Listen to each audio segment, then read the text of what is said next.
palestra aberta para o público em geral, além dos membros, e ela versa sobre teologia, espiritualidade, filosofia, religião comparada, ciências, e todas as palestras que são ministradas semanalmente aqui, elas também são transmitidas ao vivo pela internet.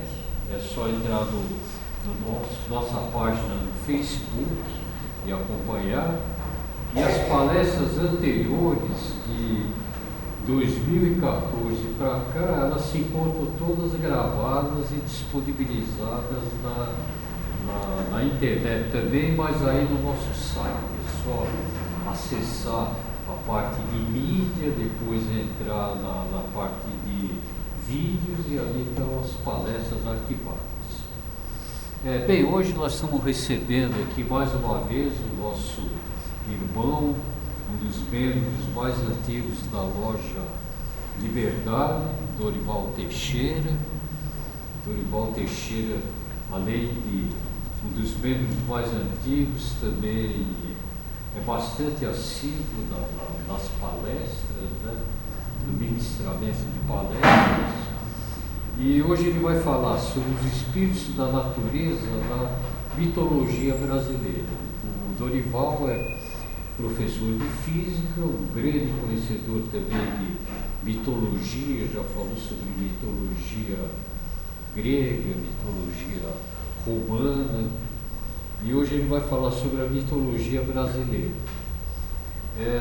Queria deixar o convite também, semana que vem, a nossa palestra vai ser Ensinamentos Espirituais de Ramana Maharshi. Vai ser dado pelo nosso irmão Osmir Clemente. O Ramana é um dos maiores gurus do século XX, e a ênfase vai ser principalmente no método de autorrealização espiritual. Antes de passar a palavra para o Dorival, só queria falar brevemente sobre as atividades da casa. Às segundas-feiras nós estamos no curso de teosofia, que vai até outubro, toda segunda-feira das 19h30 até as 21h30. E a próxima aula, agora na segunda-feira, vai ser a Lei da Reencarnação, da Rosemary, também foi presidente aqui da loja.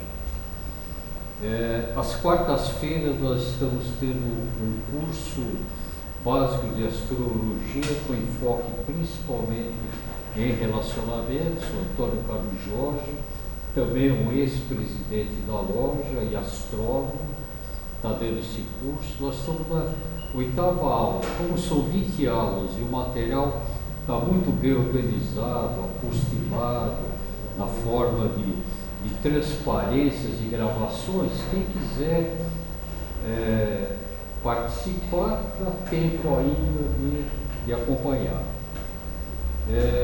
Às terças-feiras, normalmente nós temos um workshop, mas esse está terminando, né? É a última agora, terça-feira? Não, vamos ter mais 3 aulas. Oh? Mais 3 aulas. Mais 3 aulas, mas é um workshop que está no final e vai ter outros esse ano. Aqui encerrava esse aluno também, vai ser o poder do pensamento pelo yoga. Ótimo. Então é basicamente isso. Então eu queria passar a palavra para o Dorival para fazer a harmonização, a preparação do grupo e boa palestra a todos.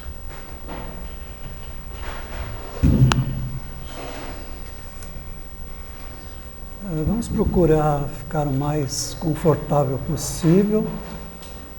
Quem quiser fechar os olhos, né? Começar a perceber nossa respiração, nossas emoções, pensamentos. O pajé e o guerreiro. O pajé é aquele que, pela luz do silêncio, dialoga com o sagrado mistério, e este revela-se pouco a pouco. Desse diálogo nascem as respostas para as suas mazelas, feridas, maus hábitos. para a cura de si e de seus semelhantes. O pajé voa, por isso adora plumas, que representam essa dimensão celestial e iluminada. Mas muitas vezes se perde nesse voo, pela influência dos ventos das fantasias e falsas projeções de si mesmo e dos outros. O guerreiro é aquele que tem os dois pés no chão e conhece o valor e o poder das raízes. Conhece os valores da terra, realizar, semear, materializar, lidar com a vida prática. O guerreiro guerreia, não contra alguém, mas consigo mesmo, contra as suas insignificâncias e contra os seus exageros. O guerreiro guerreia contra as suas limitações, suas percepções fragmentadas das circunstâncias da vida. Às vezes, o guerreiro fere e magoa. Por isso, os dois devem andar lado a lado, um ouvindo o outro, principalmente nos momentos decisivos dos fatos que a vida apresenta. O pajé ilumina o caminho do guerreiro. O guerreiro fortalece a jornada do pajé.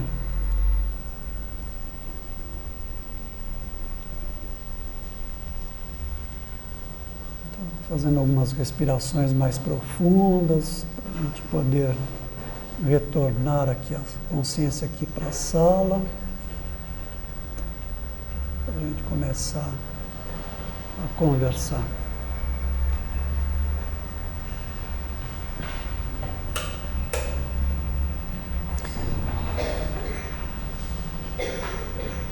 Essa notícia aí tem um mês, né? Aquelas notícias que a gente pega da internet. E assim é uma daquelas que chamam a atenção da gente. E aí a gente fala, peraí, tem alguma coisa estranha aí, o que está falando? Então pesquisadores encontraram ferramentas mais antigas que a existência do homem. Uma manchete que chama muito a atenção. As mais antigas ferramentas de pedras, né, isso daí é importante, né, pedra, já encontradas, foram descobertas dentro de um lago no leste da África nesta semana. Datada de 3,3 milhões de anos, a descoberta quebra em 700 mil anos o recorde anterior e, para surpresa geral, antecede em 500 mil de anos a existência do gênero Homo. Coisa estranha, porque ferramenta normalmente está associado ao ser humano. Então, e a notícia não associa essa ferramenta a seres humanos. E aí vem uma explicação bastante estranha, que essa descoberta, ela não só permite apurar melhor o desenvolvimento desse tipo de material, mas também fomenta a teoria de que as ferramentas de pedra não são exclusividades dos seres humanos. ET, quer dizer, que coisa é essa? O que está produzindo, então, essas ferramentas? Aí vem em seguida, pesquisas recentes apontam que espécies de corvos e golfinhos utilizavam ferramentas, e mais do que isso, as moldavam para suas necessidades. Nós vivemos numa era de informação, nós temos todo tipo de informação, talvez a humanidade nunca teve tanta informação disponível como hoje em dia. E no meio dessas informações, o que vem de besteira ou de coisas estranhas, né, como essa, é uma coisa assim fabulosa. No fundo, né, o que significa isso? É claro, apesar de não ser uma notícia escrita por um cientista, né, algum jornalista aí que talvez tenha conversado até com um cientista, mas deve ter se perdido provavelmente, é que a questão é assim, né? Descobriram ferramentas, mas não descobriram nenhum indício de ossos, né, de seres humanos. Então fica complicado dizer que essas ferramentas foram construídas por humanos. Mas, por outro lado, também não existe nenhum indício de que tenha sido construída por Golfinho. Imagina Golfinho construindo uma ferramenta ainda de pedra. E essas informações... É o Boto. É o Boto, cor-de-rosa, né? Então, a quantidade de informações que a gente tem e que muitas vezes daí passa desapercebido da gente. A gente, muitas vezes, é tanta coisa que a gente vê uma manchete de jornal, alguma coisa, já deduz a notícia, sem, né, parar para pensar. Isso é importante porque a Blavatsky afirma que o ser humano surgiu há muito tempo, né, na face da Terra. Esse 3,3 milhões de anos está mais ou menos dentro, né, do que ela afirma. Mas para a ciência é difícil aceitar essa data, porque vai ter que mudar toda uma teoria científica a respeito disso. Então é mais fácil chegar e falar, não, foram animais que construíram as ferramentas, por mais absurda que seja essa ideia, do que realmente assumir, não, foi feita por seres humanos, mas a gente não tem como associar diretamente a um ser humano, porque elas são muito antigas. Então aí tem uma descrição, né, o local, o lago lá no Quênia, né? E aí vamos pedir ajuda aí para o Armandinho, do Alexandre Beck, né, que é um catarinense, que o Armandinho sai principalmente na internet, né? Facebook tem bastante, né, essas histórias. Porque nós vamos basear a mitologia, principalmente a mitologia indígena, e de preferência essa antes, né, dos europeus chegarem aqui.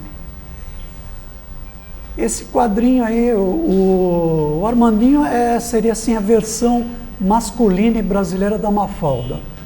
Então ele questiona bastante as coisas, né? Ele tem uma visão ambientalista muito grande e questiona, por exemplo, essa coisa que eu, quando estudei, fiz primário, inclusive o livro de história falava, o Brasil foi descoberto. Hoje ninguém mais fala isso, porque é uma grande besteira. Como que uma terra é descoberta? Não tinha nada, não tinha ninguém aqui, aí chegaram os portugueses e descobriram. É uma grande mentira, né?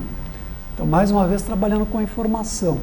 Os livros de história atuais, né, didáticos, eles não falam mais isso. Os portugueses falam em achamento, né, em vez de descobrimento, mas que também é uma grande besteira, né, não tem nada a ver. Como diz o filme, né, num filme Um Salve Doutor, ele diz que certo ou errado depende muito da opinião do opressor. Está mais ou menos por aí, né? Uma outra notícia também que está circulando muito, né, e aí gente que está batalhando com isso, né, nas redes sociais, acho que todo mundo já viu isso, né? Existe uma comunidade guarani no Pico do Jaraguá e um branco está falando que aquele terreno é dele, entrou na justiça. Então é uma coisa muito divertida, né? Porque o índio não é o dono da terra, o dono da terra é um branco. Quer dizer, a gente acaba invertendo a situação. A gente chega num ponto assim totalmente estranho, porque o conceito de propriedade, praticamente todas as constituições do mundo se baseiam, não existe para o índio, né? O índio não tem esse conceito de propriedade. Eles até tinham as áreas que pertenciam a um grupo, outra área a outro, eles eventualmente guerreavam entre si para ocupar a área, mas não é falar assim, essa terra aqui, esta propriedade é minha, né? Até porque eles eram um pouco nômades, né? Então, para nós entendermos a mitologia, a gente tem que entender um pouco também a cultura daquele povo. Se os portugueses, espanhóis, eles estivessem no século 25, talvez não tivesse tanto problema, porque, né, no século 25 a Frota Estelar, a Federação da Frota Estelar, vai ter as diretrizes, e a primeira diretriz, que é uma das mais importantes, ela fala que não deve-se interferir com a população de nenhum planeta. Nós temos que respeitar a cultura. Ah, mas eu tenho uma tecnologia melhor, eu tenho cura para doenças que eles não têm. Não, é proibido interferir na cultura de um outro povo. O Roddenberry, que foi o criador da saga Jornada nas Estrelas, o Star Trek, ele tem algumas coisas umas sacadas muito legais, né? Essa é uma delas, né? Tem uma série de diretrizes, então essa é a primeira diretriz, mas ela ainda vai demorar alguns séculos para ser estabelecida. Enquanto isso, a gente ainda vai ter o imperialismo estadunidense aí bastante forte. Darth Vader está aí imperando mesmo, né? O império, o lado negro da força. Um quadro assim muito legal do Benedito Calixto, grande personagem lá de Itanhaém, historiador, pintor, que retratou muito da história do Brasil. Ele aí está retratando o Anchieta lá em Ubatuba, escrevendo um poema virgem, quando ele estava como refém, né, num tratado, e provavelmente Anchieta, Nóbrega, todos os jesuítas que vieram para cá, e principalmente os que fundaram a cidade que nós estamos, né, aqui pertinho, não era uma pessoa qualquer, eles eram pessoas assim, imagina, século XVI, 99% da população europeia analfabeta, aí eles mandam pessoas como Anchieta, que sabia não só o espanhol, porque ele era das Ilhas Canárias, né, mas sabia português, porque ele estudou em Coimbra, sabia latim, então ele ficou anos e anos estudando e foi enviado para cá.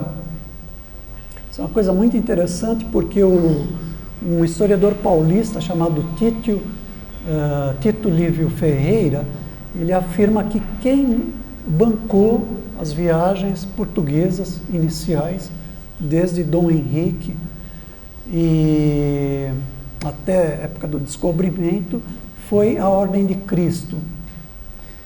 E tudo isso era em nome dessa Ordem de Cristo, que era para propagar o cristianismo. Então tinha esse lado religioso da Ordem de Cristo, e do outro lado tinha, claro, o lado mercantil, que era o lado de exploração, de explorar totalmente as terras, né? Provavelmente o Anchieta, o Nóbrega, eles deviam ter alguma preocupação em algum momento, no sentido, o que nós estamos fazendo aqui com esses seres que a gente chama de índio, indígena, silvícola.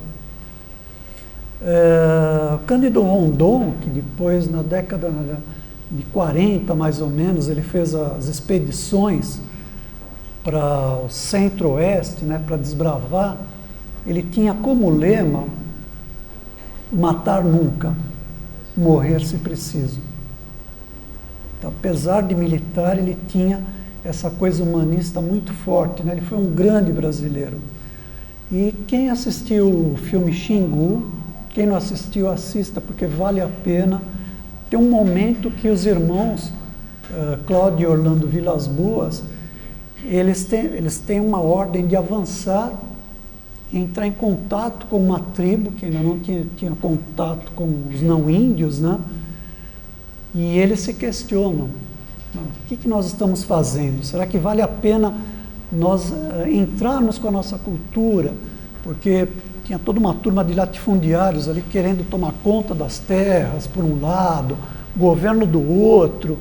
Então, eles tinham esse questionamento e, no fim, eles falavam, bom, melhor nós irmos na frente do que se deixar, porque se for outra turma, eles vão acabar matando todos os índios. Então, esse era um tipo de questionamento que é bem focado no filme e que provavelmente eles devem ter tido. E também as reduções, chamadas reduções jesuítas, né, que tinham no Rio Grande do Sul, Paraguai, onde os jesuítas tentaram preservar os índios, mesmo que introduzindo o cristianismo, uma cultura europeia, né? Quando o português chegou, debaixo de uma bruta chuva, vestiu o índio. Que pena! Fosse uma manhã de sol, o índio tinha despido o português. grande Oswald de Andrade, né, um poeta modernista, escritor paulistano, né, amigo do Mário de Andrade. Num poema muito curto, né, ele representa muito o que são as coisas, né? Eu descobri este ano um livro assim fabuloso, porque é muito difícil ter acesso, ou ter uma biografia, estudos feitos sobre o Brasil, sobre a tradição indígena, com um sentido mais esotérico. Uma vez um teosofista falou assim: lá nos Estados Unidos, toda a cultura indígena de lá, da América do Norte, toda a mitologia, ela já está sistematizada por conta de cursos que tem lá. Então antropólogos já fizeram teses e está tudo muito bem destrinchado. Aqui no Brasil ainda falta muito para a gente chegar lá, né? E eu descobri, tomara que não chegue. Eu estudo não no sentido de enquadrar, mas da gente entender e de nos conhecer melhor. Então, a minha descoberta desse livro, né, chamado Alma Brasileira, o Wesley Aragão de Moraes é um médico, antroposofista, e esse livro é muito legal porque ele cita assim: olha, a opinião da Blavatsky é tal, a opinião do Rudolf Steiner é essa daqui. Então ele faz esse cotejamento, ele é uma pessoa assim muito sincera, e ele vai falar sobre o que é a alma de um povo. Esse texto assim eu acho muito bacana. A alma de um povo seria, além de algo sociológico, também algo entre o inconsciente coletivo junguiano e o efeito de inteligências supra-humanas que atuam por trás dos acontecimentos sociais e da cultura. Então, essa visão de que existem outras inteligências, né, para quem não está acostumado com teosofia, com antroposofia, é uma coisa muito estranha, né? Acreditar em outros seres que não humanos, que não animais conhecidos, né? Mas que essa filosofia de vida afirma. Segundo o ocultismo ocidental, estas inteligências ditas angélicas, que inspiram o inconsciente coletivo de um povo, recebem nomes tradicionais tais como anjos, arcanjos, arqueus, etc. Então, mesmo que eu tenha uma mente muito racional, né, isso daí para mim seja uma novidade, vamos tentar abrir um pouquinho, pelo menos como hipótese de trabalho. Então, será que existem esses seres? E se eles existem, como é que eles atuam? Como é que eles são? E é interessante como o Wesley coloca, né? A alma de um povo, ela é influenciada por esses seres, da mesma forma que, digamos assim, nós também influenciamos esses seres. Então, existe uma troca. E daí, então, a mitologia de diversos povos será um pouquinho diferentes, porque cada um vai olhar para esses seres de uma forma um pouquinho diferenciada, com características próprias. Então, quando eu comecei a fazer essa pesquisa, que até hoje eu não vi assim, em nenhum lugar alguma coisa nesse sentido, né? Eu parti de algumas perguntas, alguns questionamentos, um deles é esse: onde está a prova da existência dos espíritos da natureza? Então, o Geoffrey Hodgson, no livro Reino dos Deuses, Geoffrey Hodgson, médico neozelandês, teosofista, clarividente, ele tem alguns livros, né, a respeito do assunto. Então, nesse livro O Reino dos Deuses, ele fala assim: não pode haver nenhuma prova concreta e demonstrativa dos frutos da experiência mística. Então, experiência mística é uma experiência individual. O êxtase místico é alguma coisa individual, intransferível e intraduzível, né? O próprio místico, ele tem dificuldade em comunicar o que é essa experiência. Por menos que seja, né, a gente já passou por uma situação assim, já passou por um momento de êxtase, nem que seja olhando um pôr do sol, e que, o que foi? Descreve para mim, como foi essa experiência, o que foi isso para você? É quase impossível, né? Daí as pessoas fazem poesia, né? Cinema, qualquer outra coisa, literatura, porque realmente é muito difícil explicar, né? Definir principalmente com palavras isso. Então Geoffrey Hodgson continua. Da evidência dos estudos místicos de consciência nos quais as faculdades supersensíveis podem agir e da existência dos mundos suprafísicos e seus habitantes, há abundância de provas. Então, onde é que estariam essas provas, né? O mais universal e permanente desta evidência é o folclore de todas as nações. Então, aí eu fui buscar no folclore brasileiro onde estariam possíveis candidatos a espíritos da natureza. E o Hodgson continua. Em todas as épocas de que há registro, os homens têm dado testemunho de sua percepção de forças, fenômenos e seres normalmente invisíveis. Tá? Então, o folclore, a mitologia, ela não é tratada, né, o folclore como uma coisa infantil, como normalmente ela é, né, a gente vê na revistinha do Chico Bento, ou a mitologia como alguma coisa muito fantástica, né, sem nenhum contato com nenhum tipo de realidade, seja ela humana ou supra-humana. E o Geoffrey Hodgson, não só ele, mas Leadbeater, também outros clarividentes, eles vão falar, procura no folclore de cada país que vocês vão descobrir isso.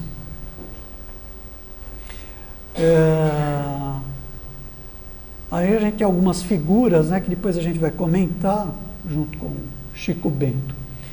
Então, na questão, né, na escolha, nas dificuldades que eu encontrei, né, a escolha é assim, né, procurar por espíritos da natureza indígenas, antes da invasão europeia de preferência, que também é uma coisa difícil porque acaba se misturando. Quais são as dificuldades, né? Primeiro porque a folclore, tradição, cultura popular faz parte da tradição oral. Os nossos índios não tinham escrita, então era basicamente tradição oral. Era o ancião da tribo contando histórias, né, dos antepassados dele, os mitos, né, e é transmitido geração a geração. Aí chegaram os padres. Então os padres vieram para catequizar os indígenas. Viram que eles tinham uma grande possibilidade de se tornarem cristãos.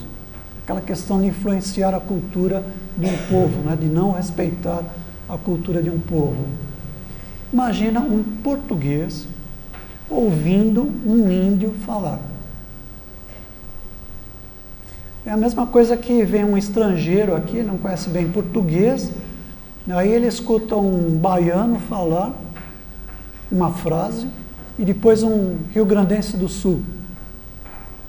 Como é que ele vai traduzir isso para a língua dele? Muito complicado, né? Tanto que uma das primeiras tarefas do Anchieta foi criar um catecismo na língua tupi, para que ele pudesse, né, primeiro entender, claro, o que era, né, o que os índios falavam, o tupi, para depois registrar. Então, os registros são muito complicados. A gente vai ver que os nomes variam bastante. Além do que, os jesuítas e os franciscanos, eles tinham um objetivo aqui. Eles tinham uma função. Eles não eram antropólogos, sociólogos, que vieram aqui isentamente, cientificamente, racionalmente estudar a cultura indígena. Eles vieram com um propósito único, né? E depois vieram viajantes. né? No início, viajantes que estavam aqui, Hans Staden, por exemplo, o alemão, que só não foi canibalizado pelos índios, porque ele ficou com medo e chorou, e o índio não aceitava, né, comer um covarde. Né? A antropofagia é uma coisa séria, é um ritual. Então, tem que ser, né? É um herói, né? Tem que ser um cara valente. Como assim? Né? O cara é covarde. Também a alma do guerreiro, né? É a alma que é importante, né? Quer dizer, A alma do guerreiro, a valentia. a valentia, né? Quer dizer, o sentido da antropofagia, ele tem um sentido religioso, ele tem um sentido sagrado. Aquele guerreiro é sacrificado, mas ele é respeitado. Então, na hora de se alimentar da carne daquele guerreiro, eu estou adquirindo as características, né, daquele guerreiro. Uma coisa assim muito bacana que muitas vezes é feita assim, antropófago, imagina, canibal. Não, não é bem assim a situação, né? Eles tinham rituais para isso, eles tinham respeito, né? Eles não comiam qualquer um. Não comiam qualquer um. É parecido com MMA, né? Essas lutas aí, artes marciais atuais, que eles se cumprimentam, aí depois um pega o outro, dá uma cacetada, assim, bate pra caramba, aí quando o outro, né, dá as 3 pancadinhas, eles se cumprimentam, né? E um vai ver se o outro tá mal, né? Mas na hora de brigar, um dá porrada no outro, assim, né? Porque tem regra. Isso eu acho muito bacana. Eu respeito muito mais luta de boxe, MMA, do que as guerras. Porque tem regra, os dois têm o mesmo treinamento, eles têm mais ou menos a mesma massa, quer dizer, e os dois aceitam as regras. As guerras não. As guerras é sempre assim, o mais poderoso detonando o que tem um poder menor, né? O forte esmagando o fraco. Detona as regras. Detona as regras. Detona as regras, é não ter uma regra, né, nas guerras. Então as interpretações são corrompidas, porque cada um vai ver de um jeito e tal. E alguns estudos acadêmicos, digamos assim, um pouco mais recentes, que já acabam pegando a tradição indígena mais deturpada, né? O índio já em contato com o branco. Então, graças a Deus foi criado, né? Graças principalmente aos irmãos Vilas Boas e ao Jânio Quadros, né? Que no momento talvez assim que ele tivesse meio, não sei se ébrio, né? Ele assinou lá o Parque Nacional do Xingu. Então nós temos ali uma reserva onde os índios podem manter a sua própria tradição, a sua própria cultura, sem que o branco chegue e fale, não, aqui é minha terra, eu tenho uma escritura dessa terra, essa terra é minha, entra na justiça, aí mandam lá o PM para desalojar o povo, né? Então, mesmo esses índios, né? E existe toda uma tendência muito bonita hoje dos índios resgatarem a sua cultura. Existe uma preocupação em formar professores índios, em manter a sua língua. Isso é muito importante, porque a cultura de um povo é uma riqueza que não tem preço. Né? Porque tomar uma terra, derrubar uma floresta, isso acaba. Agora, a cultura de um povo, essa sabedoria é eterna, e a gente sempre pode aprender com ela. Então, um dos crivos, né, que eu fiz, né, toda entidade folclórica é candidata a ser um espírito da natureza.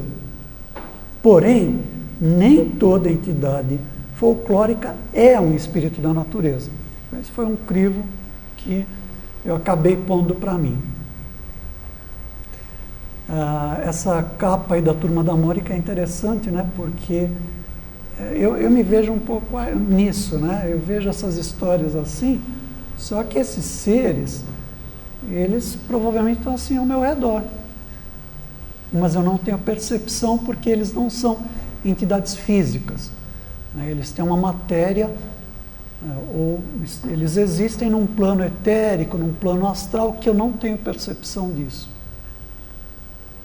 Um clarividente então conseguiria ver. Então é mais ou menos essa figura. Eles estão vendo no livro, mas essas entidades estão ali, elas estão vivas, elas existem.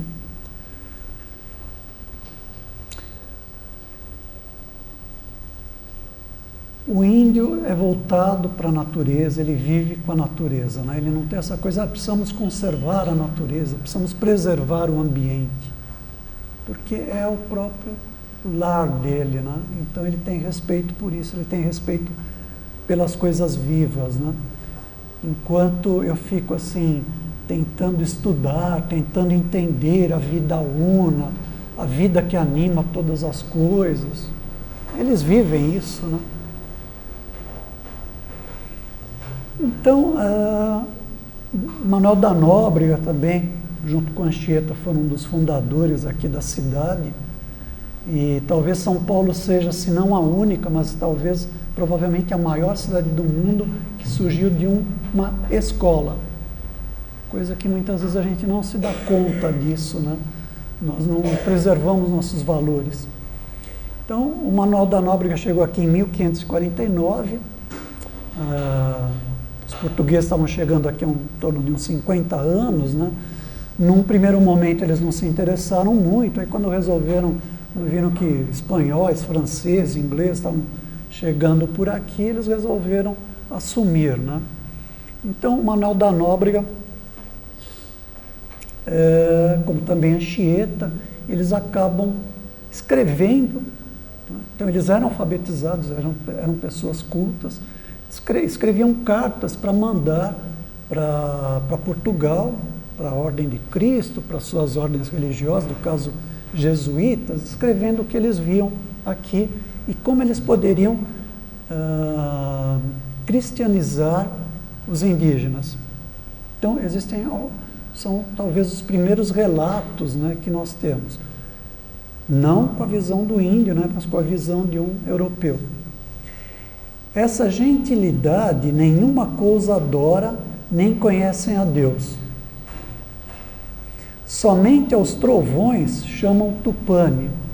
Tupane, Tupaná, Tupanã, também é conhecido como Tupã, né? A gente está mais acostumado a Tupã, é o Deus dos indígenas, né? Que é como quem diz coisa divina. A gente verifica então que ele não fala que Tupã é Deus, é coisa divina.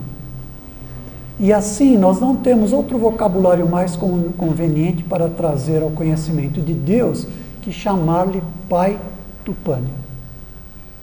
Bom, o que nós percebemos dessa fala do Manuel da Nóbrega? Os jesuítas chegaram e eles, dentro da cultura indígena, eles foram tentar descobrir duas figuras importantes: Deus e o diabo. Porque aí seria mais fácil entrar com a cultura cristã. Então, identificaram, não sei se primeiro ou não, né, a figura de Tupã. Então, Tupã seria Deus.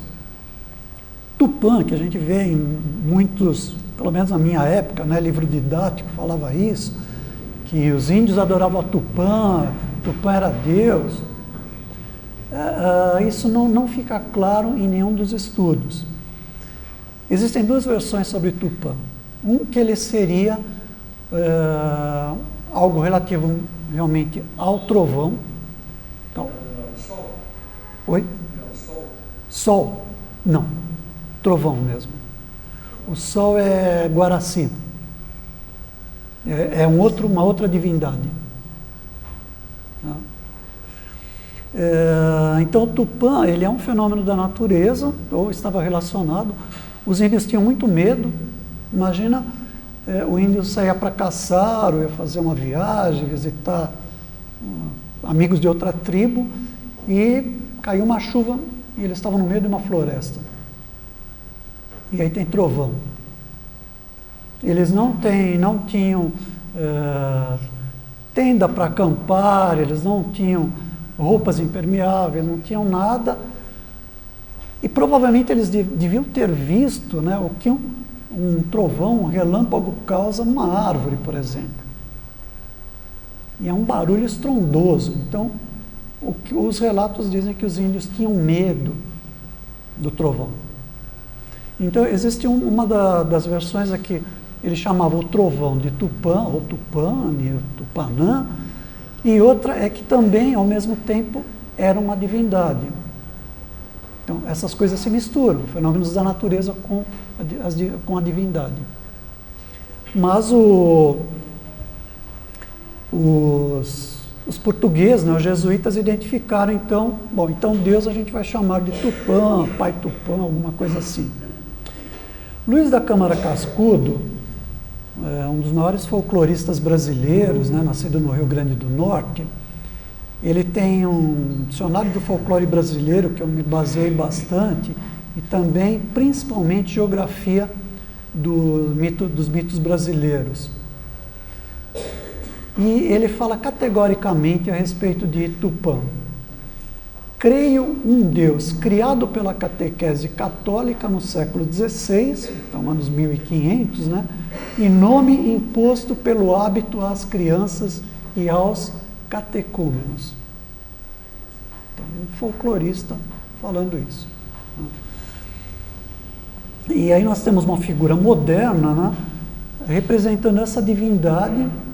Então, eu acho que o primeiro candidato que nós temos a um espírito da natureza, ou a um deva, né, um anjo, então, segundo a tradição teosófica, nós teríamos seres mais evoluídos, que seriam na categoria de devas ou anjos, e numa categoria, então, um pouquinho abaixo, que seriam dos espíritos da natureza.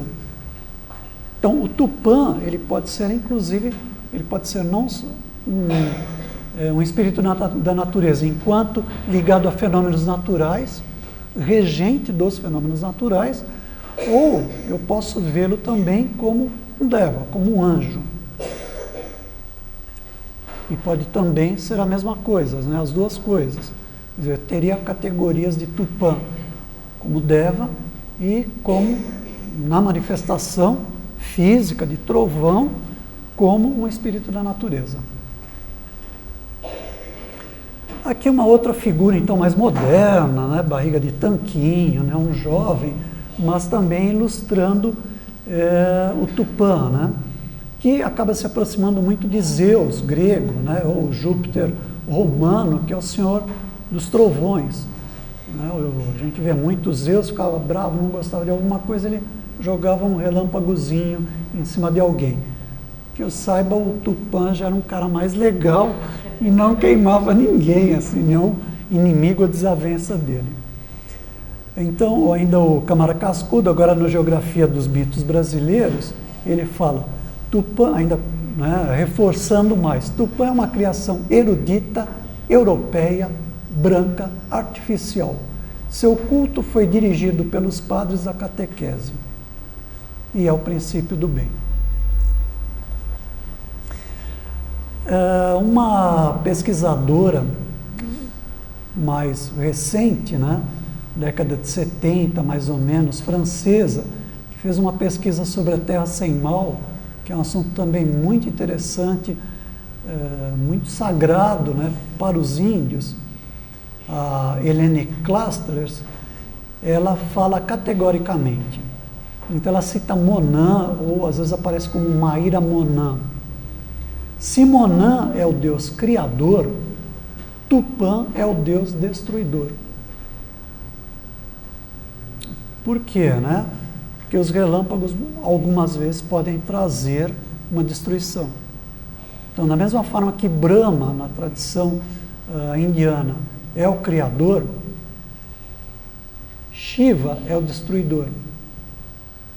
Ou é aquele que vai reciclar as coisas, né, para as coisas reacontecerem, né? E o Teodoro Sampaio, né, eu me sinto tão ignorante, eu descobri o ano passado, visitando o Museu Afro-Brasileiro, que o Teodoro Sampaio era negro, grande estudioso, né, ele era engenheiro. A gente não conhece a nossa história, né, é triste. Ele era engenheiro, assim como André Rebouças, que também era engenheiro e negro, né? E o Teodoro Sampaio também era folclorista, né? Tem livros escritos, né? Quer dizer, era um engenheiro assim, ambivalente, né? Muito legal. E ele falando sobre Tupã, né, na língua guarani, ou Tupanã, Tupana, no Tupi. Então aí vem a questão, né? O próprio nome, né, dá a impressão assim, tu, né? Tu seria o relâmpago, né, o clarão.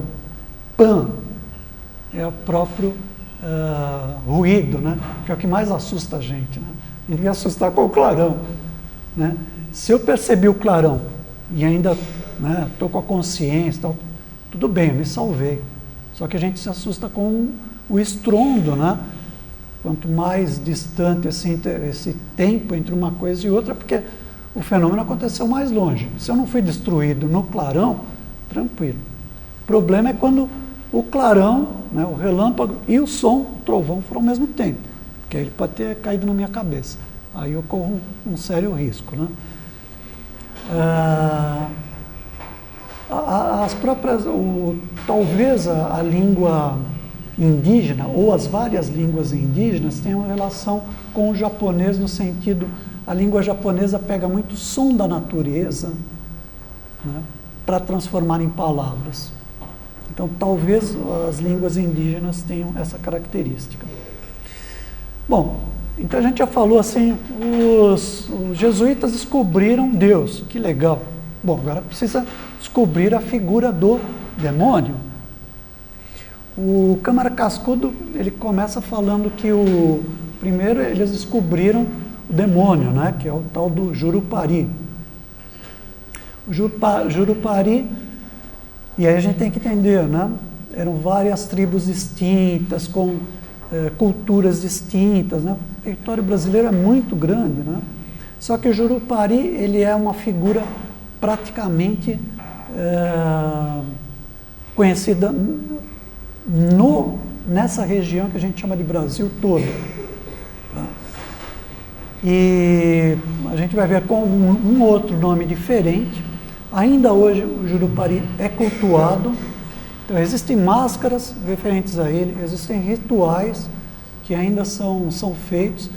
E principalmente quando a gente fala em indígena, é principalmente a região amazônica. É onde a tradição indígena é mais conservada. A maior parte dos mitos, eles são da região do Amazonas, do Acre, Rio Branco, Pará, onde também a população de origem indígena ainda é maior. Litoral. E na maior parte do Brasil, os índios foram todos massacrados. Se nós olharmos na cidade de São Paulo,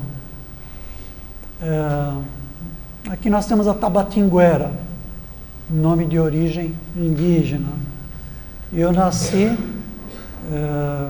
praticamente dá para falar que nasci no bairro do Ipiranga. Moro no Cambuci. Tudo palavra de origem indígena.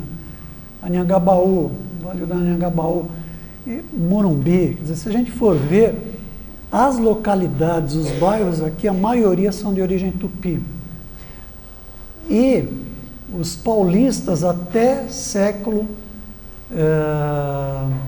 XVIII, anos 1700 e pouco, aqui se falava talvez mais a língua geral, né, o Nhangatu, que é uma variação do tupi, tupi-guarani, do que o português.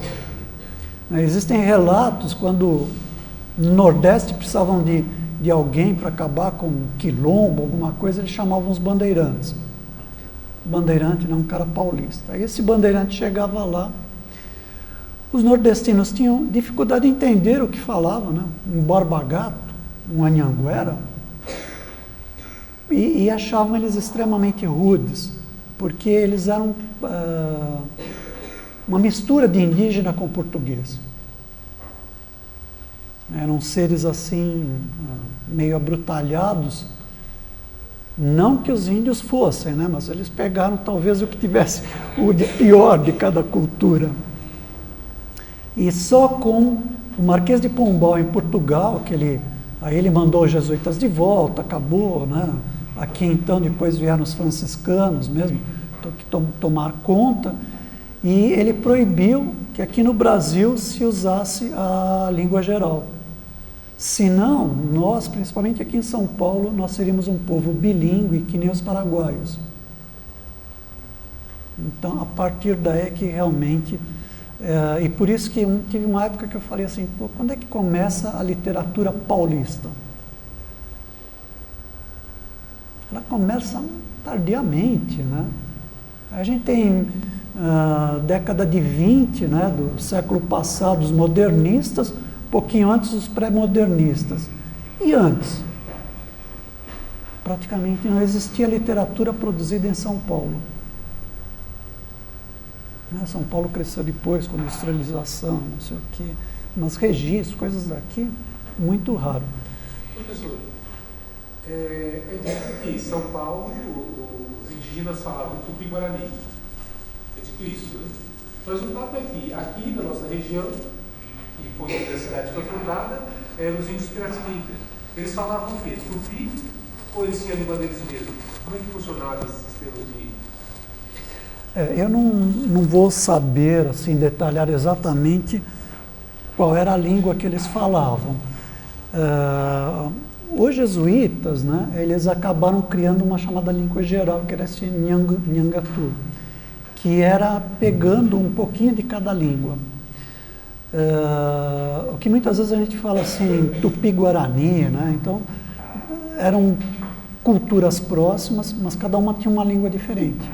Por exemplo, o Tupi, que era falado aqui, é diferente do Guarani, que ainda é falado lá no Paraguai.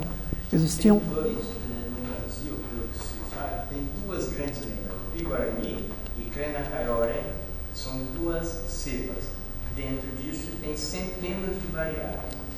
Seriam dialetos.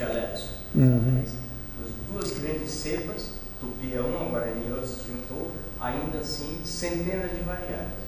E Crena-Cairore, que é lá no Maranhão, no Mato Grosso, que é uma outra grande cepa, também com centenas de variáveis. Uhum. Piratininga é uma variável do Tamoios, é outra variável.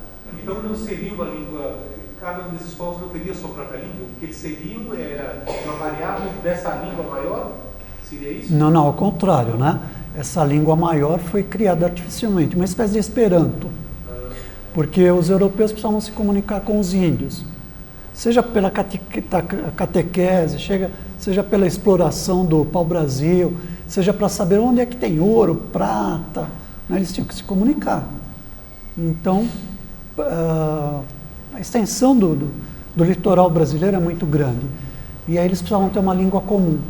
Então, na verdade, antes da influência portuguesa, antes do branco chegar aqui, cada pequena tribo indígena tinha a sua própria língua. Sim. Não cada tribo, né? Cada nação. Cada nação.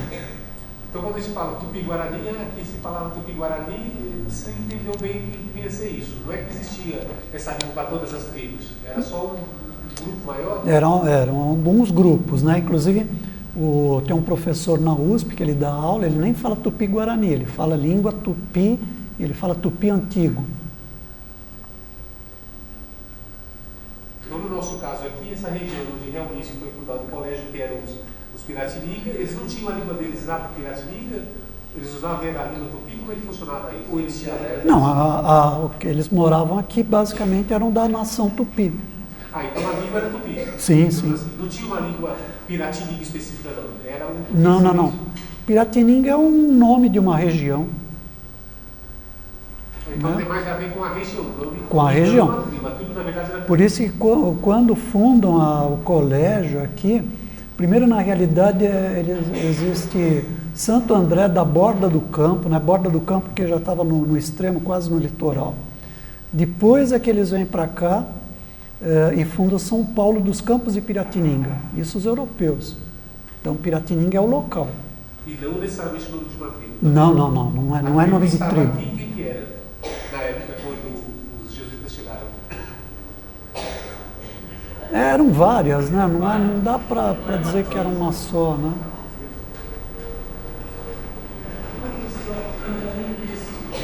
Procede que a Gênesis, a origem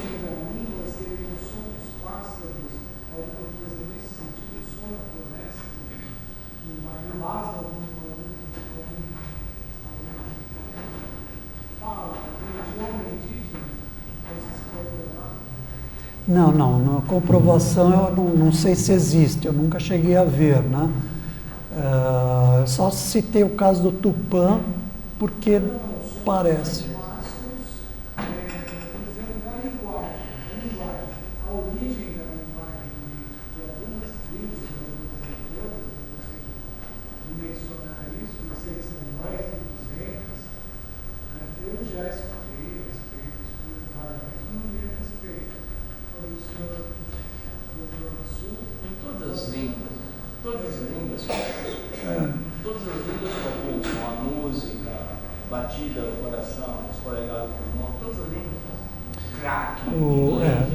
O que existe, por exemplo, som de alguma ave, né? A Acauã seria uma assim, dizer, o Acauã é uma ave que aí, peraí, como é que é o canto dessa ave? Aí, então, eu vi uma ave, que ave é aquela? Aí falava, aquela ave que canta Acauã, aí acaba ficando. Silêncio.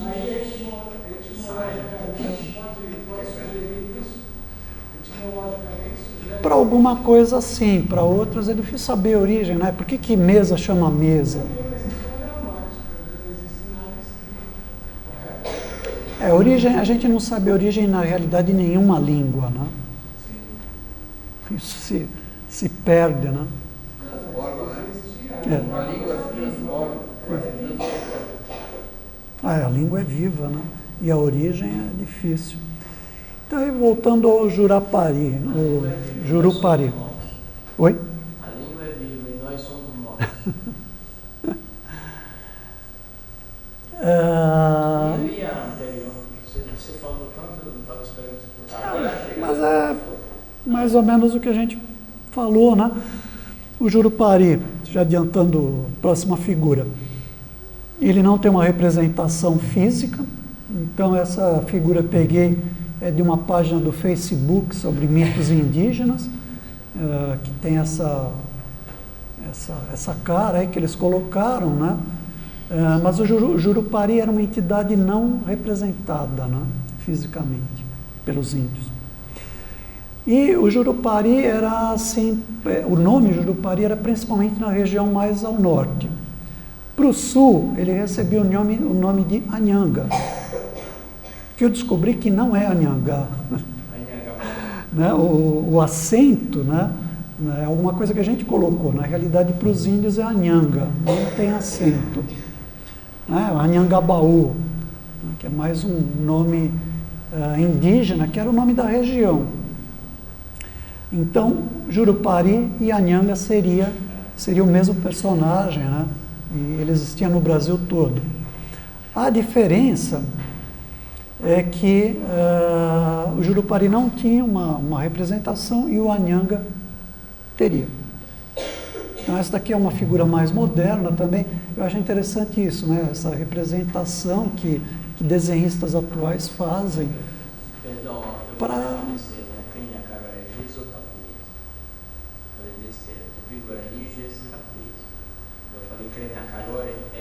Eu nem tentei repetir o nome da nação, porque...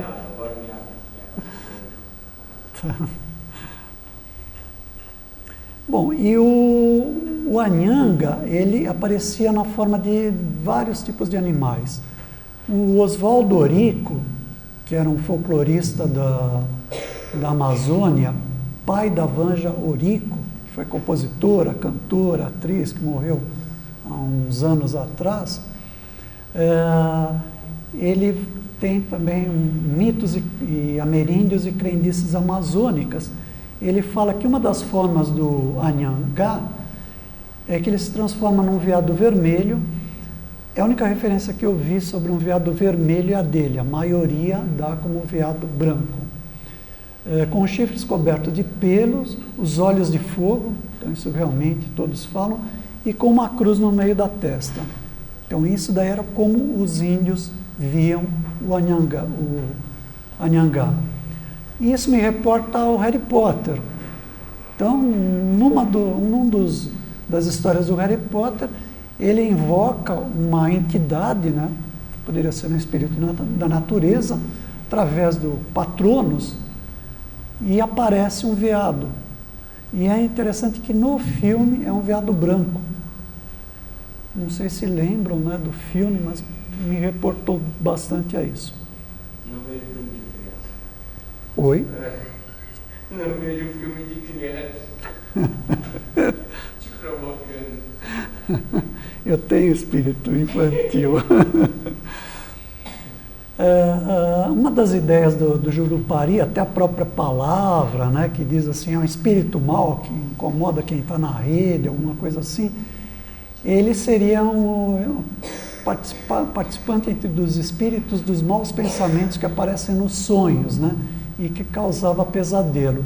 A gente vê mais uma possibilidade aí de ser um espírito da natureza trabalhando no astral. Principalmente quando a gente, né, os índios principalmente, estavam dormindo. Então, provoca insônia, mal-estar, prejudica a tranquilidade, o repouso, né, principalmente depois de uma feijoada. Na internet, a gente acha assim, um monte de coisa assim, né, aquelas coisas absurdas.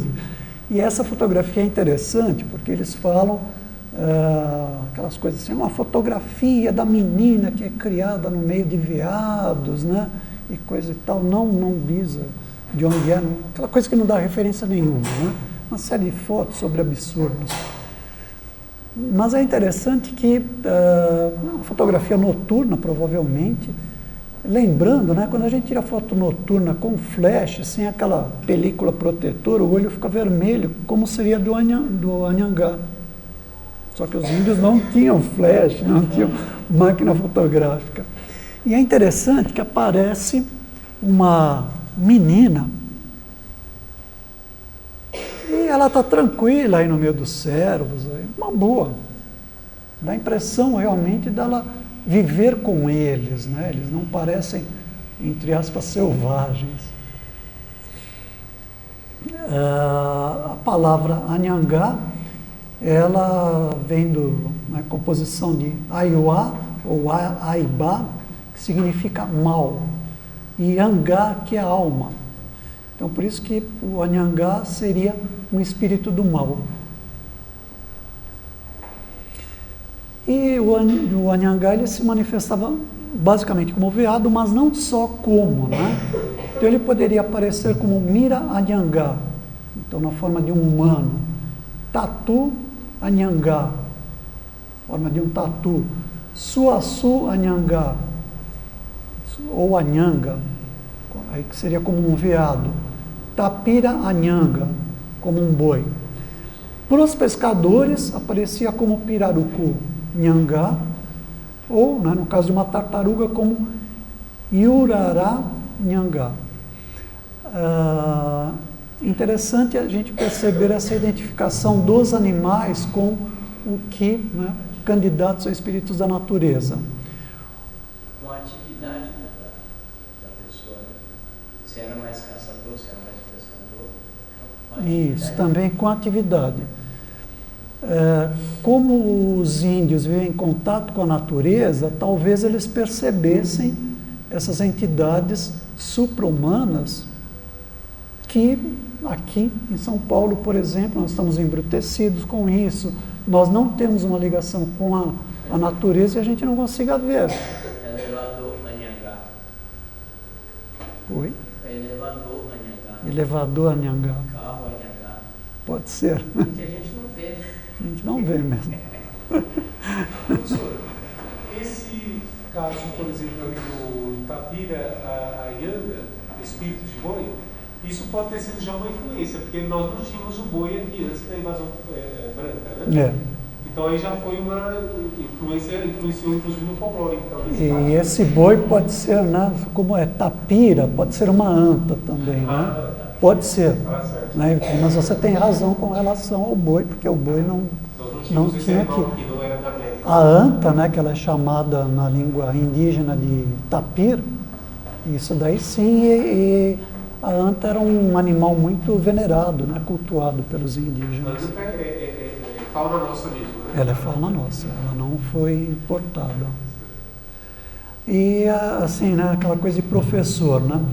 Quando forem presentear uma criança, principalmente os papais, né, nada contra os Harry Potter da vida, mas legal fazer uma pesquisa nos livros infantis, ou no caso, né, de um jovem, um livro juvenil, dentro da nossa cultura. Um livro que eu li, eu achei bastante interessante, é esse aí, que tem acento, então aí seria Anhangá, A Fúria do Demônio. O autor é o J. Modesto, que é um autor brasileiro, é um livro juvenil, onde ele vai falar, um dos personagens principais é um mouro, um feiticeiro mouro, e ele vai trazer um demônio para cá, da Europa para cá, porque era uma forma de, né, bom, aqui é um território livre, não sei o que, fim do mundo, vamos levar ele para lá. E aqui ele vai ter a ajuda de um pajé, para vencer as forças do mal, e também do Curupira. Então, é uma história assim, interessante. Assim como esse, tem outros livros dentro da chamada literatura fantástica, e que a gente também não conhece, né? A molecada até já está conhecendo mais. Então, a tentativa de classificação, né? Quer dizer, como é que dá para classificar esses espíritos da natureza ou candidatos a? Então, eu acabei pedindo a ajuda do Câmara Cascudo no livro, né? A Geografia dos Mitos Brasileiros. Ele faz uma classificação, uma divisão. Então, ele fala sobre mitos primitivos e gerais, onde ele coloca mitos de origem indígenas, alguns de origem europeias, que foram adaptados aqui, e também africanos, né, depois com a vinda dos africanos que foram escravizados aqui. Ele fala de 2 ciclos, o ciclo da angústia infantil, isso é muito legal, né? E o ciclo dos monstros, porque o que aparece mais, né, no folclore, eu não digo que na cultura indígena, mas no folclore o que chamou mais atenção foram os monstros. E eu colocaria ainda um ciclo das aves e um ciclo das cobras. E depois, então, o Cascudo, ele termina com mitos secundários e locais. Bom, no ciclo da angústia infantil, mãe é tudo de bom, né? Aquele ser assim, celestial. Aliás, hoje, esse mês aqui é o mês das mães, né? Mãe é uma coisa muito bacana, doce, né? Assim, que gosta dos filhos. E canta canções legais, né, pra gente, né? Como Dorme Nenê, que a Cuca vem pegar. Né? Muito legal. Depois, não quer que a gente tenha problema depois quando fica adulto, né? Não quer que tenha medo ou coisa parecida. Eu falo mãe porque normalmente o pai não é chegado nisso, né? O pai chega e fala, vai dormir, não me enche a paciência. A mãe é que usava esses acalantos, né? Que todos eles, ou a grande maioria, fala de monstros, né? Então, e desses aí, nenhum deles, para mim, é candidato a espírito da natureza. São invenções, né? Normalmente dos brancos, coisas até mais recentes, europeias, e não tem muito a ver com os indígenas. A Cuca foi bastante divulgada pelo Monteiro Lobato, né, um dos personagens do Sítio do Pica-Pau Amarelo. Aí tem o tal de mão de cabelo, né, porque o cabelo, a mão dele é encoberta por cabelo, né. Em Minas Gerais, ainda em Minas Gerais, o Xibamba já tem uma origem africana. Cabra cabriola, pega a região nordeste. A bruxa, né, que é tipicamente europeia, que está divulgada pelo Brasil todo. A alma de gato, que ela é uma flor e é também um pássaro, na Rio Grande do Norte e Paraíba. E as cantigas de Ninar, a gente vê alguma coisa como, por exemplo, uma cantiga de Ninar que aparece no Facebook.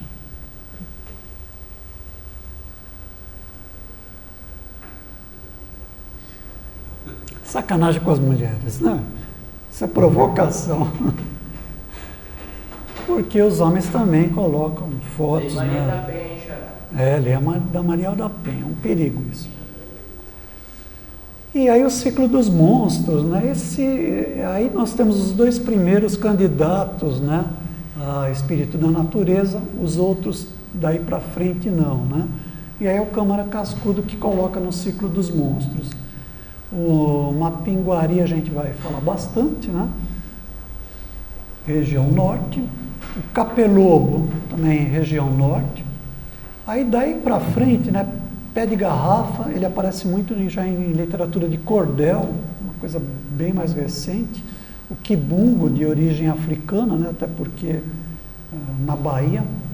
O Labatute, né, que é outro desses monstros, ele é do século XVIII, e o próprio nome diz, era um militar, esse francês, né, que ele vai muito rígido, né, lá no Nordeste, que aí acaba virando um monstro aqui no Brasil. O Papa Figo, né, que na realidade não é que ele come figo, né, na realidade é fígado.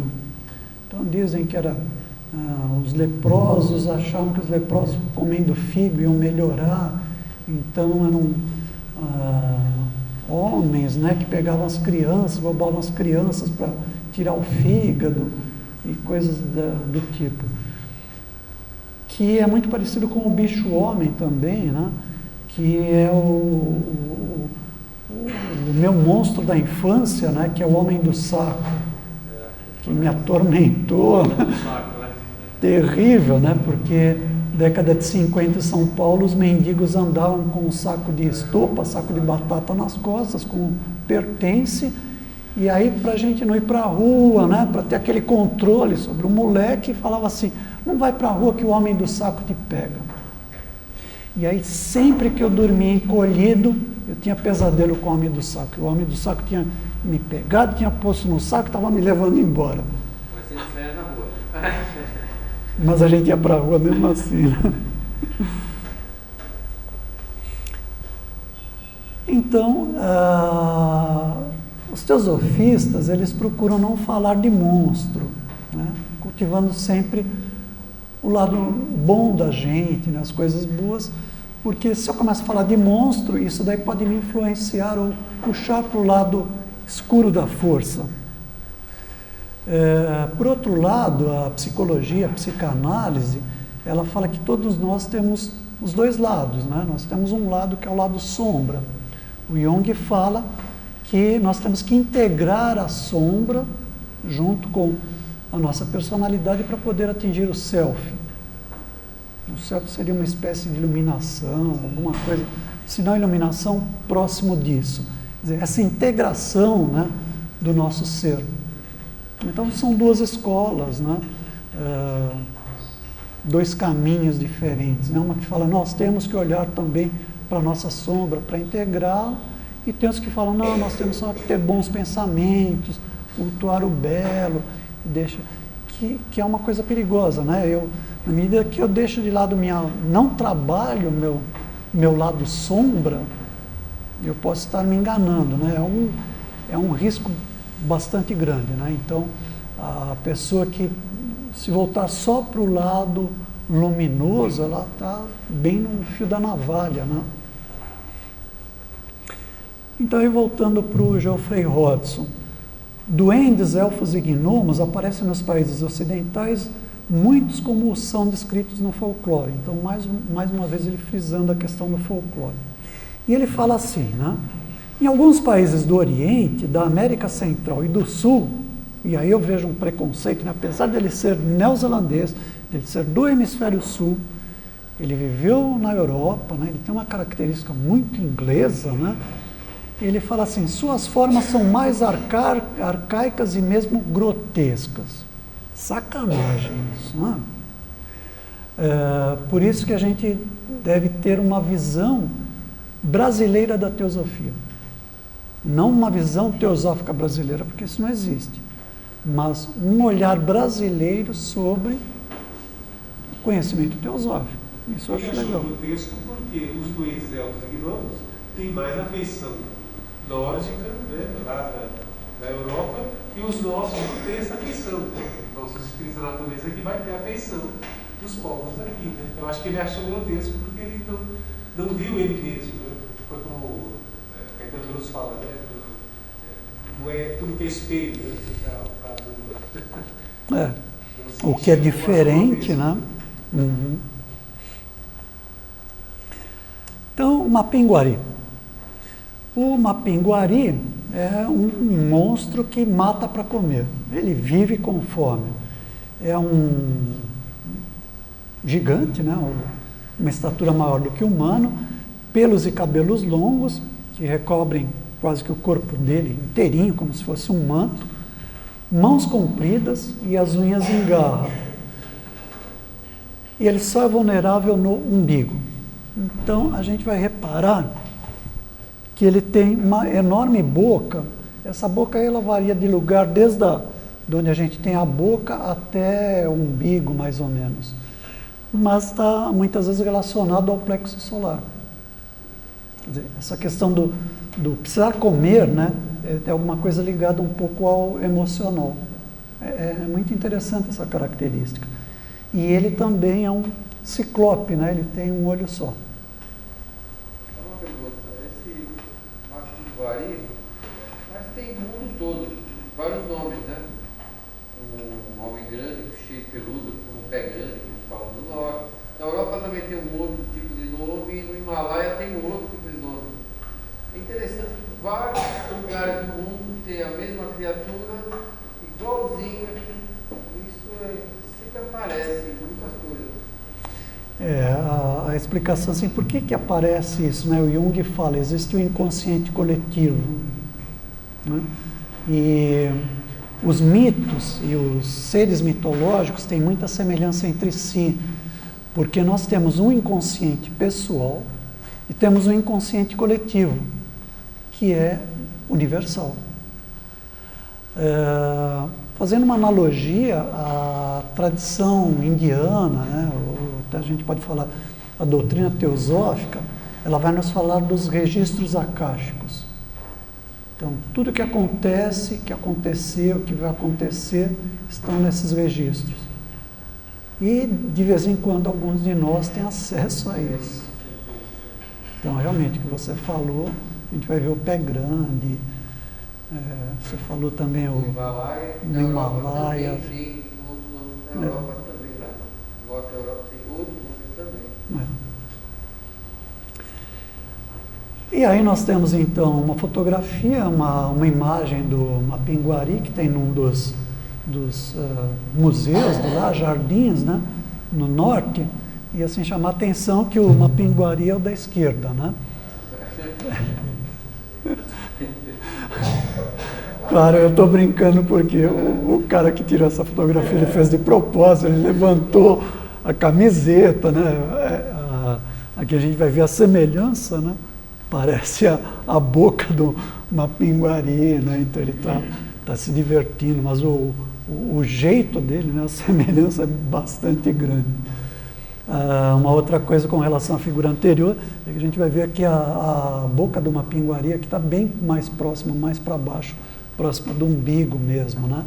E a questão assim, o Mapinguari ele só pode ser morto através do umbigo, porque o umbigo é por onde nós nascemos, né? É onde nós recebemos o sangue da nossa mãe, antes de nascer, né? Então, o local por onde nós recebemos o alimento é também o local por onde nós morremos. E ele tem uma característica que, pelo que eu vi, a maioria, assim, ele é quase único, porque ele dorme durante o dia. Desculpa, ele dorme durante a noite e ataca durante o dia. É caso, assim, quase raro entre os monstros, porque é a noite que nos traz o medo. Todo mundo que já acampou, ouve um barulho. Que barulho é esse? A ausência de luz, né? A ausência da visão. Então, isso nos causa medo, né? É o desconhecido. E ele atacava durante o dia, né? Quando ele atacava, ele vinha berrando alto, né? Som curto, deixava todo mundo atordoado. Então, aí nós temos algumas figuras do Mapinguari. A da esquerda, no alto, a gente vê que ele é uma figura que ele tem os pés para trás também. como o curupira. E uma das origens, talvez, da palavra mapinguari é maepiguari, que seria uma coisa que tem o pé torto, né? Retorcida, meio do avesso. E nos 3 casos a gente vai ver que a boca, em vez da boca ter uma abertura horizontal, ela tem abertura vertical. Bastante diferente. E nessa figura de baixo, existem muitas descrições nesse sentido, que a boca ia até onde a gente normalmente tem a boca, até o umbigo. Né? Com uma boca desse tamanho, ele tinha que ter muita fome mesmo. Né? Então, no alto é uma outra estátua, né, representativa do Mapinguari, e embaixo, uma das possibilidades que colocam, né? O Mapinguari, então, seria uma preguiça pré-histórica. A gente vê que essa reconstrução da preguiça é muito próxima, né, do que seria o Mapinguari.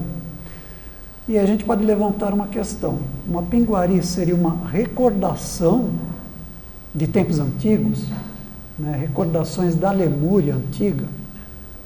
Seriam cascarões, né, restos desses animais extintos que ainda existem no plano astral e às vezes acabam se manifestando inclusive no etérico?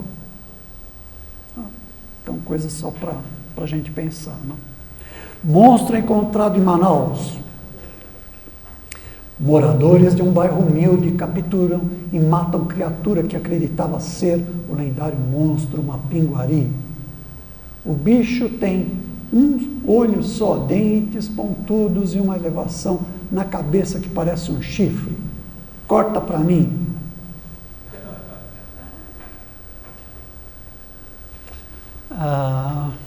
Então, lá no alto, né, que eles chamam de chifre, mas pode parecer um olho também, né? Ou então no alto um chifre e mais para baixo a boca, mas ao mesmo tempo uma grande mancha, né, no tórax. Seria esse o monstro Mapinguari? Não, é apenas um gatinho com uma formação que está sendo observado, né, analisado por um menino na escola.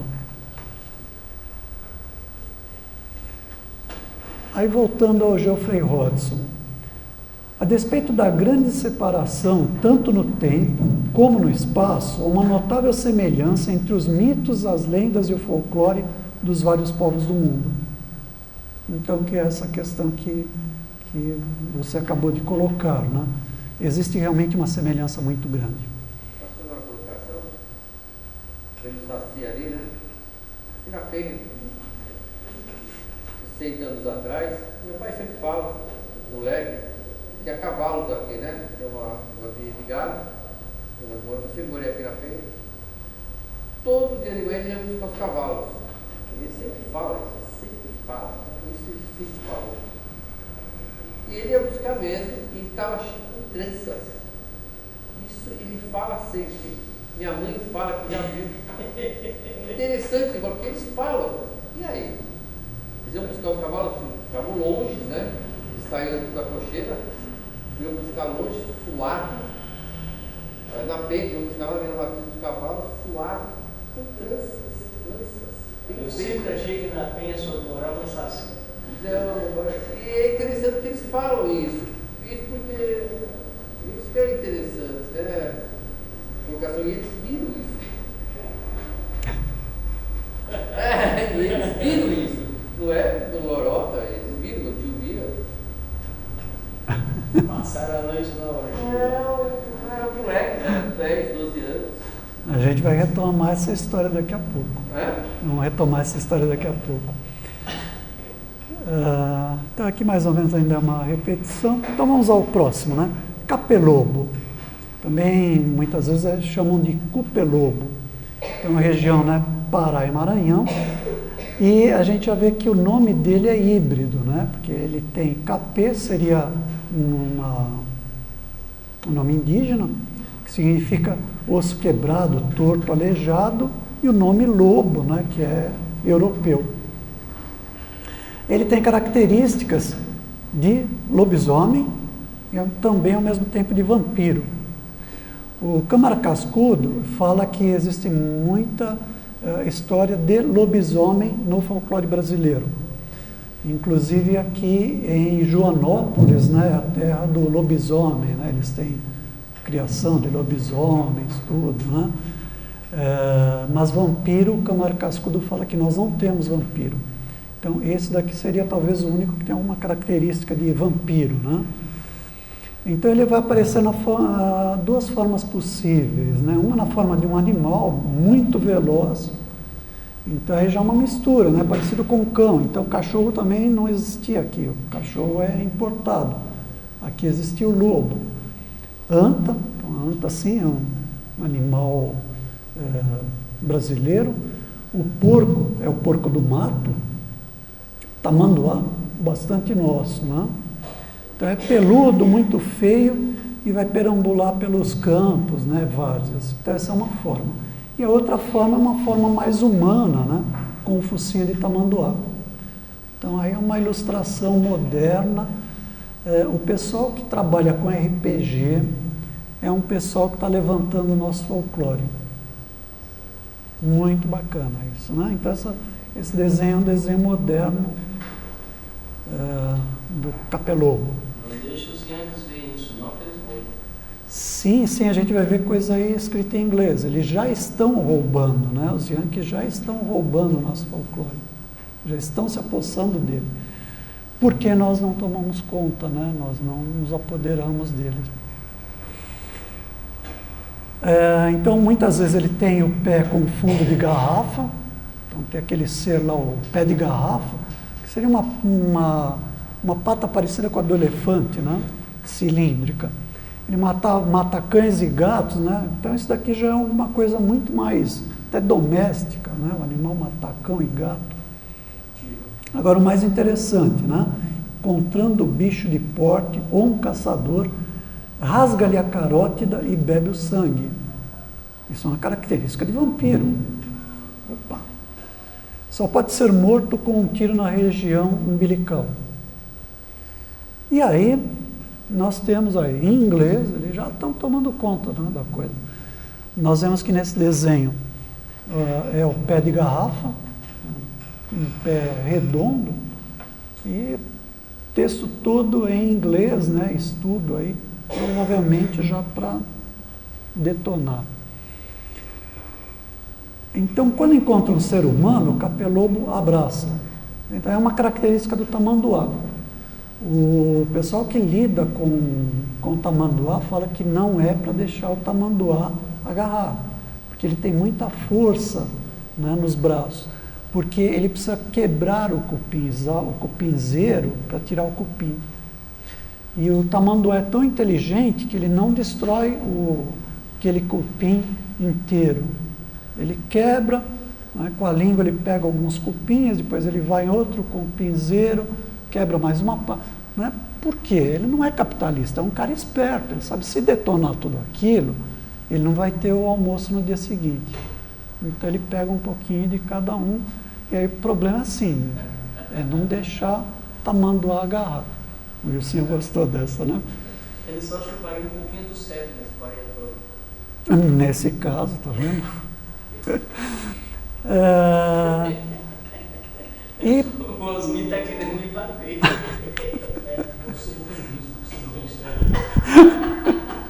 opa, guarda essa aí. A gente já vai ver no próximo slide. O Frois Abreu, né, que é um pesquisador, ele disse que ouviu essa história de um índio, né, e que o índio falou, sabe, toda a massa cefálica supa o miolo. E aí, de quem que eu lembrei? Nosso grande Enfio, né, que está lá com aquela camiseta direta já. O Enfio, o irmão do Betinho, né, da famosa música do irmão do Enfio, tinha um personagem que é esse que está abaixo dele, que é o tamanduá. Tamanduá chupador de cérebro. Era plena ditadura militar, não dava para falar as coisas abertamente, então ele criou um personagem que assim chupava o cérebro, que assim não é para ninguém pensar. Assistam a Rede Globo, não, os jornais vão ter censura, vocês só vão ler o que eu quero, Não é muito diferente de hoje com o controle da mídia que existe, né? Então embaixo aí tem os fradinhos, né? Poxa, a graúna, o bode orelhano, né? O que eu curtia na década de 70. Pelo menos isso tá aí, né? Oi? Me lembrar. Leia pelo menos isso daí que eu não consigo. Então vamos ler. Não, tá difícil de ler. A Tamanduá estava falando assim, nossa, eu nunca chupei o cérebro de uma mulher. E aí, na hora que ele vai virar a esquina, ele encontra com uma mulher. O que ele faz? Ele vai lá e chupa o cérebro da mulher. E em seguida, ele fica assustado, porque ele fala, nossa, a mulher não tem cérebro. E a mulher olha para ele e fala, um homem, agarrei meu homem. E aí ela, vocês veem que não é um beijo, né? O Chuípe está chupando o cérebro do Tamanduá. O Tamanduá se deu mal. Então, ela chupa o cérebro do homem, depois ela vai lá, arrumei o cérebro. E no fim, Tamanduá, né, falando, né? Só que aí tem uma observação aqui embaixo. O Enfio falando, não necessariamente eu concordo com a opinião dos meus personagens.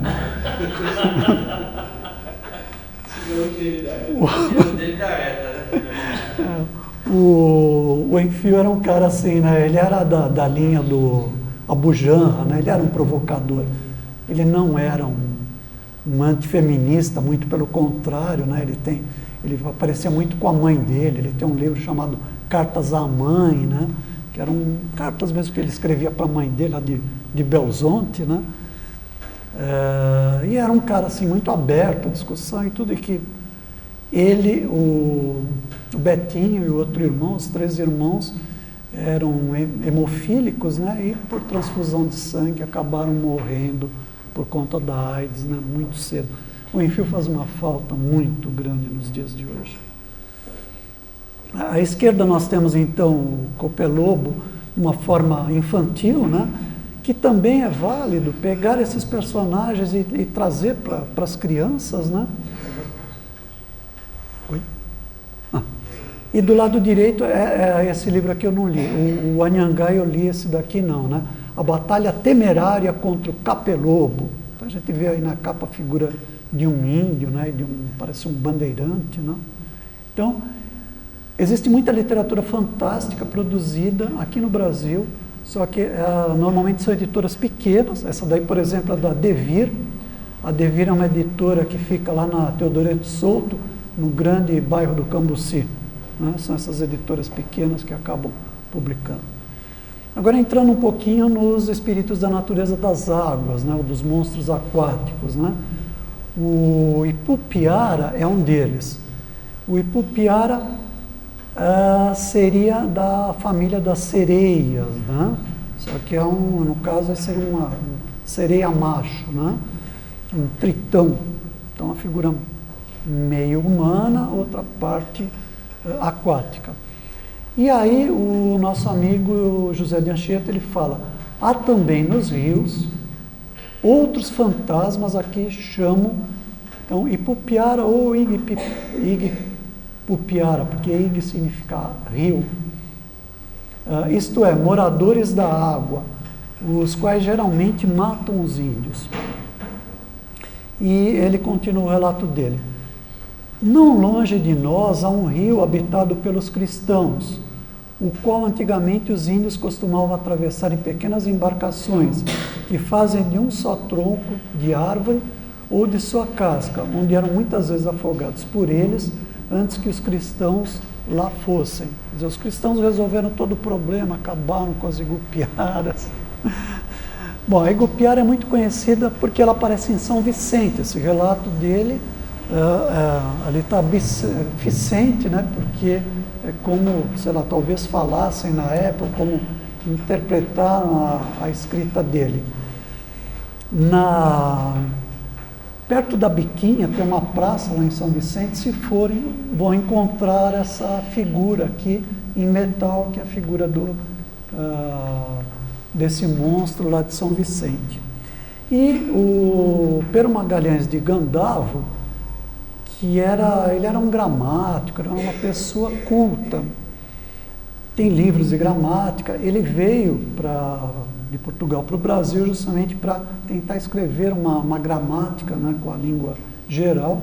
Em 1576 ele descreve, né, essa situação em São Vicente, onde os marinheiros viram o Igupiara, acabaram matando.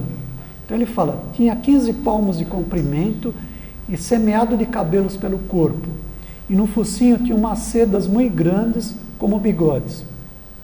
Não é a descrição que ele faz. Então é um relato dele. E através do relato dele, quando voltou para Portugal, foi desenhada essa figura, que muitos falam assim, era o famoso leão marinho. A figura pelo bigode, não sei o quê. Só que, né, índio conhece leão marinho. E leão marinho não ataca as pessoas. Agora ele citou ali que os bigodes pareciam seda. Talvez seja uma forma de goelas, né? Porque já que é um bicho do mar, né? Pode ser o focinho tinha umas sedas muito grandes como bigodes. Ou seja, na verdade não eram bigodes, era um formato que lembra a seda e que estava no lugar do que seria o bigode. Pode ser guelras da parte da boca, né? Um tipo de guelra, né? Que é uma espécie marinha. Ou aí pode ser cerdas, né? Não sei se eu copiei errado ou coisa parecida. Porque na figura a gente vê que o animal tem bigode. Tem bigode. Né? Tá. Bom, esse guapiara ele vai aparecer também em várias partes do mundo.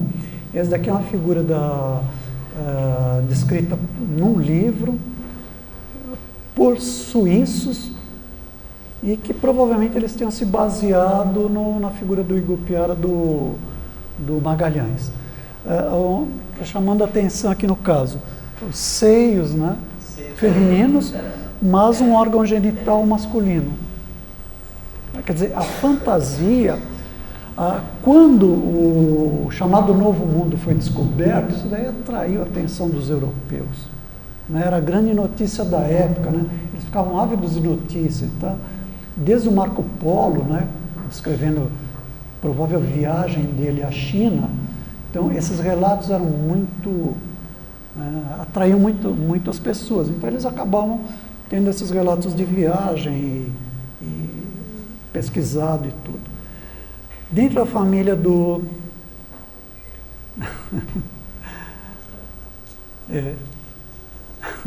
Está em cima da hora. Osmir, eu não sei, eu peguei muito material, não sei se a gente pararia antes, né? E depois voltaria, né? Segunda parte. Porque ainda tem muito material. Na realidade eu peguei só 18, né? A gente ainda não chegou nem na metade. Eu estourei. Para não correr muito, né? Aí a gente pararia, né? A palestra, se quiser correr demais. Então, esse rosto é muito perigoso. Ele já engravidou tanto da mulher. Ele é pai de tanto filho. Deixa essa parte para cenas do próximo capítulo. Então tá, então a gente para agora, a gente para no boto cor-de-rosa e na mãe d'água. Acho que é melhor, sim. Mas deixa eu fazer um registro para você, que eu estou me lembrando dele faz tempo. Uns 20, 25 anos atrás aqui, veio o Orlando Vilas Boas fazer uma palestra. Ele fez umas 4 palestras para ele. E numa delas, eu me lembro bem, talvez na última, na penúltima, como ele andava em várias tribos, e tinha tribos que se guerreavam. Então, quando ele estava com uma tribo, ele só cumprimentava alguém da outra tribo se os índios cumprimentassem, porque podia estar em guerra, e ele não sabia se ele podia cumprimentar e provocar briga. Ele disse que estava andando numa canoa, subindo o rio, um monte de várias canoas, né, com um pessoal, e de repente pontou lá na frente uma outra canoa sozinha, cheia de índios, 4, 5 índios lá. E os índios não olharam para eles, ele também não olhou. Aí quando passou, aí falou assim, escuta, vocês não cumprimentam os índios, amigos de vocês? Aí o pajé falou com ele assim, nós não falamos com gente que não é desse mundo. Aí ele olhou para trás e não tinha mais canoa nenhuma. Falei assim, não ouvi falar, fui eu que estava lá. Né? Então, eles tratam estas coisas, e isso eu que sou descrente disso, naturalmente, da forma mais natural possível. Lida com isso cotidianamente. Os Vilas Boas, eles tinham muitos relatos desses, por isso que eu acho importante nessa pesquisa do folclore. Isso daí é um campo assim, de estudo, principalmente para a gente que está ligado à teosofia ou esse tipo de assunto,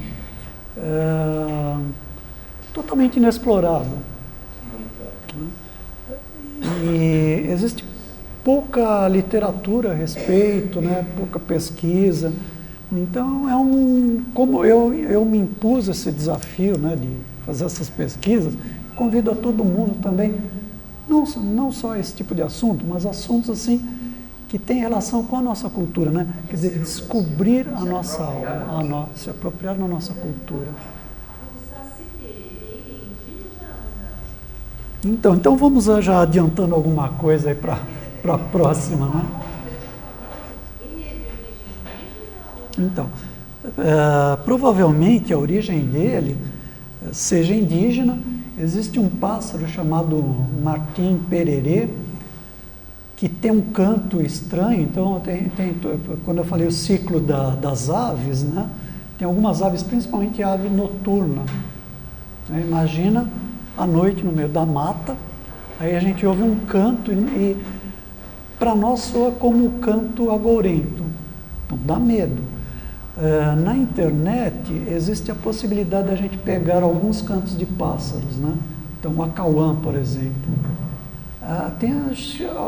deve ser uns 15 segundos ininterruptos, né, que foram gravados, que é alguma coisa que realmente chama atenção, né? Aí eu fiquei imaginando, eu estava num apartamento, 8º andar, num computador ouvindo aquele som. Aí eu fiquei imaginando, se eu estivesse no meio do mato ouvindo esse som, eu ia morrer de medo. Né? Então, o saci, o mais provável, ele é de origem indígena, só que depois ele sofreu mudanças, né, adaptações, principalmente com a introdução do negro aqui. Então, ele deixa de ser, digamos assim, cafuso, né, cor de cobre, coisa parecida. Né? Então, como o saci de origem negra, então o capuz, né, é um capuz de marinheiro, é o capuz que tem lá o pessoal da Revolução Francesa. Então, ele acaba sendo uma mistura. E, então, aí adiantando, né, talvez na próxima, né, se você não estiver, uma das características do saci é esse, ele cansava os cavalos.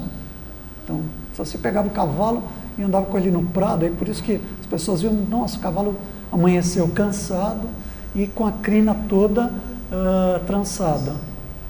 Então, isso daí eles atribuíam ao saci. Bom, a explicação racional, né? Os morcegos sanguinários, né? Os morcegos que se alimentam de sangue, porque a maioria deles, eles são vegetarianos, né? Comem fruta. Na hora de sugar o sangue, eles se agarravam no pescoço do cavalo e com as pernas eles ficavam fazendo um movimento, enquanto eles sugavam o sangue. E aí então, no dia seguinte, né, ia haver cavalo, né, porque o morcego tem hábitos noturnos, né, e o cavalo estava com a trança. Essa é uma explicação racional. Mas eu não nego a existência do saci. Tá? Meu pai falava que era muito difícil tirar as tranças. Era umas tranças. Fala sempre isso. Tinha um cabeleireiro, né? Porque quase eu tinha que tirar tudo, tinha que tirar tudo. Essas coisas são legais, né? Quer dizer, quando a gente ouve o Orlando falar assim, não, eu presenciei isso, né? Meu pai contava essa história, né? Isso é muito interessante. E a gente fala assim, bom, mas peraí. E aí? Então, por isso que assim, os meus primeiros, e até hoje, né, contatos com a teosofia, eu olho e falo, não, isso é coisa fantástica, isso não existe, é coisa para criança, né, isso é folclore. Mas aí, tem umas coisas que... Começa a juntar as coisas, né? Opa, né? Nós não somos só racionais, né? Quer dizer, a nossa razão ela é muito limitada para explicar todas as coisas do universo. Não devemos apagar esse folclore, né? Temos que passar para frente para a molecada para ter uma... Principalmente para nós adultos, a questão que o mito, né, né, o conto de fada é para criança, o mito é... Não, muito pelo contrário, né? Essas coisas são para nós adultos, né? Os terapeutas, quando trabalham, eles vão trabalhar muito o mito, né? Os sonhos, né? De uma forma geral. O que é o sonho, né? Será que não somos nós, né? A nossa consciência no plano astral, tendo vivências? Porque a nossa consciência ela não é dar uma desligada que nem o computador, aí no dia seguinte liga de novo. Não, a nossa consciência tem uma continuidade. Então, por isso que eu acho sempre importante isso, né? Nós temos nossas crenças pessoais, mas nós não podemos deixar que as nossas crenças pessoais nos limitem. Aliás, uma das grandes limitações que nós temos são nossas crenças pessoais. Elas que nos impedem de aprender, né? De descobrir outras coisas e nos modificar.